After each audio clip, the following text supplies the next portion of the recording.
Salve amici e amicae. Bom dia a todos. Já que vocês gostaram do primeiro vídeo, então vamos continuar com o estudo do latim. Como dito no vídeo passado, vamos estudar o alfabeto nesta aula. Lembrando que estamos usando a pronúncia clássica, também chamada de reconstituída, que era falada pelos antigos romanos por volta do primeiro século da Era Comum. Também é preciso falar que não é necessário pronunciar as palavras da forma gramaticalmente mais correta. Isso se estende a qualquer idioma, mas principalmente para o latim, já que não costumamos usá-los para nos comunicar com outras pessoas.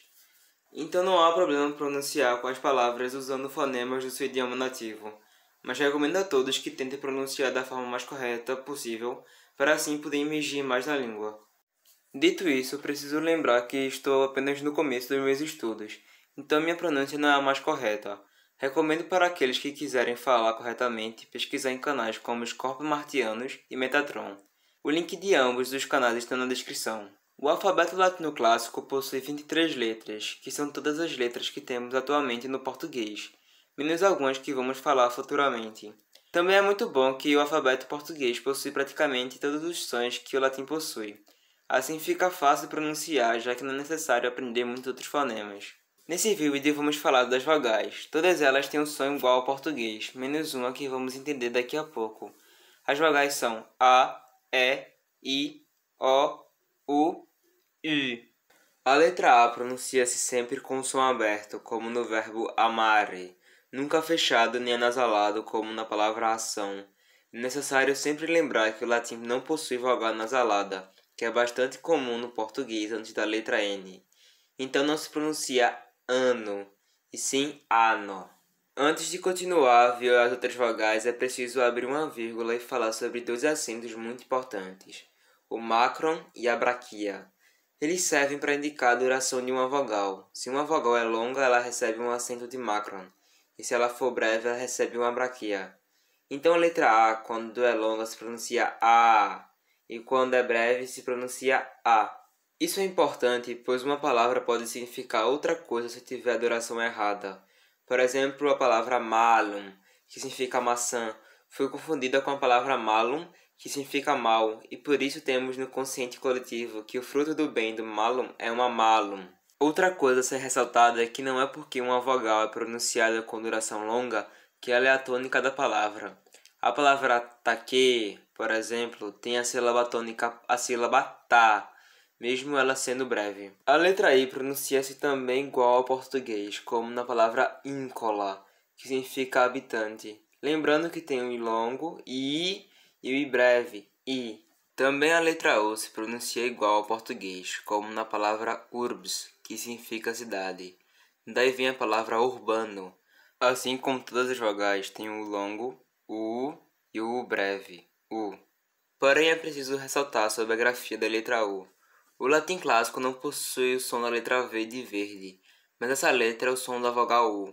Posteriormente, essas letras se tornaram duas, mas no latim, sempre que lermos uma palavra com V, devemos lembrar que é a letra U. Por exemplo, na célebre frase de Júlio César, ou melhor, Julius Caesar: eu vi, eu vim e eu venci. Não pronunciamos veni, vidi, vici, e sim veni, vidi, vici. A letra E, assim como no português, possui um som aberto e um som fechado, mas diferente da língua portuguesa, que a sonoridade da letra E, entre aspas, aleatória, o latim possui algumas regras para a pronúncia. Se a tônica não cair na letra E, então é pronunciada fechada, como por exemplo no verbo facere, que significa fazer. E se a tônica cair na letra E, então ela pode ser tanto aberto quanto fechado. Em palavras de origem latina, se a vogal for longa, é pronunciada fechada. Por exemplo, habebat e weiro. Mas se a vogal for breve, é pronunciada aberta. Por exemplo, tegmine e tectulus. Se a palavra vier da língua grega, então a vogal E é pronunciada aberta, sendo longa ou curta. Por exemplo, hera e pericles. Assim a letra é longa, E ou E. E assim ela curta, E ou E. Realmente parece bastante difícil e confuso todas essas regras, mas quanto mais se treina, mais natural isso fica. Isso se estende a todas as línguas. A letra O também possui o som aberto e som fechado, e as regras das pronúncias é basicamente as mesmas da letra E. Se a letra O não for tônica, então é pronunciada fechada, por exemplo, opacum. E se ela for tônica, então pode ser tanto fechada como aberta. Em palavras de origem latina, se a letra O for longa, é pronunciada fechada, por exemplo, non e solus. E se for breve, é pronunciada aberta, como nas palavras ópida e moet. Se a palavra vier de língua grega, então a vogal O é pronunciada aberta, sendo longa ou curta, como por exemplo, Doris e Apolo. Assim a letra O longa, O ou O, e assim ela curta, O ou O.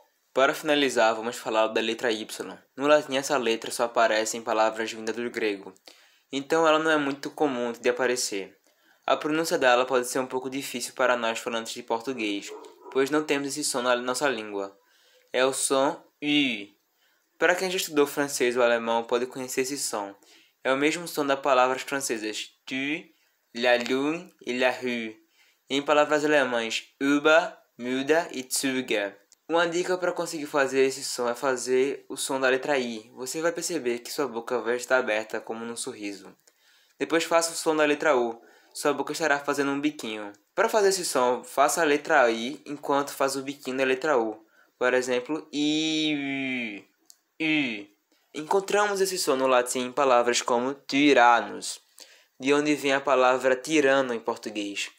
Se você achou difícil, não se preocupe, pois muitos especialistas na língua latina acreditam que nem os antigos romanos conseguiam pronunciar essa letra muito bem. E também como ela só aparece em palavras de origem grega, não é muito comum vê-la. Bom pessoal, por hoje é isso. No próximo vídeo vamos ver o som das consoantes. Para aqueles que já querem estudar os casos e as declinações para aprender logo de uma vez, eu peço que tenham paciência. E do mais básico para o mais complicado da melhor maneira de aprender algo. Por favor, diga se gostaram ou não gostaram. E se eu cometi algum erro, por favor, deixe nos comentários para que assim eu possa corrigir. Tchau a todos, Wale!